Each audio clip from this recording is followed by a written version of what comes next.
Chapter 40. Portal Discoveries. Marcus woke in Valdris with his mind full of doubts. The plan forming in his head seemed utterly crazy when he really thought about it.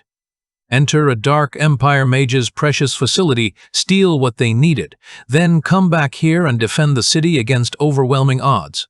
Crazy.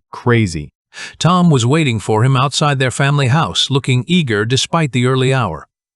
They set off through the forest paths that had become familiar over the past weeks. Marcus, you seem worried. Marcus didn't want to worry Tom too much about the impossible nature of their mission. Yeah, connecting all the plans seems far-fetched when I really think about it, but don't worry, we'll figure it out.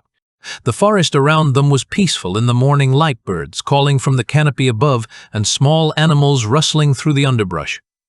It was hard to believe that war was approaching when everything felt so normal and alive. When they arrived at the camp, Marcus immediately noticed Palwyn's reaction to seeing Tom. She dashed toward him with a bright smile, her whole demeanor transformed from the confused, withdrawn person they'd first met. Marcus thought they had gotten really close while staying at the camp together. Tom and Palwyn just looked at each other without talking for a moment, some kind of silent communication passing between them. Then Tom reached into his satchel and pulled out something wrapped in cloth.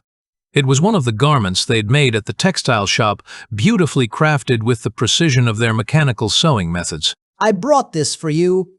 She accepted the gift with obvious delight, holding the fabric up to examine the quality of the stitching. Her smile was the first genuinely happy expression Marcus had seen from her. I think she's finding her pack and has improved a lot socially. About her powers. For someone who never learned the basics of magic, she's improved her unique ability a lot.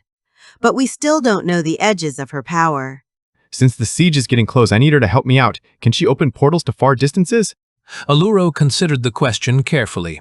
What we've learned is that she can open portals only where she can see. And if she trusts someone, she can open portals maybe 10 yards behind her without looking. What do you mean by trust? I think she can open portals anywhere, but she doesn't trust places where she can't see what's on the other side.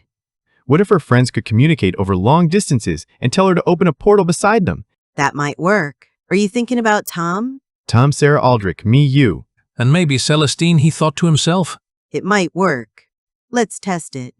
Tom, why don't you head back behind my office building? And when you get there, try asking Palwyn to open a portal beside you. She can do that? I don't know, we'll see. Palwyn, can you come near us, please?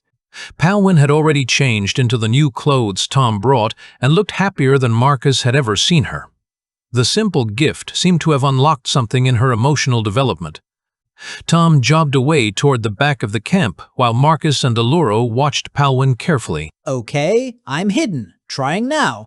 Palwyn's eyes focused intensely, and Marcus could see her channeling her magical abilities.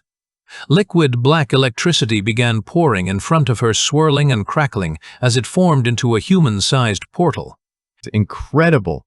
A leg appeared through the opening first. This feels weird. Do you think it's really safe? But Palwyn reached out her arm through the portal from their side, offering reassurance and connection. Okay, Palwyn, I'm coming through.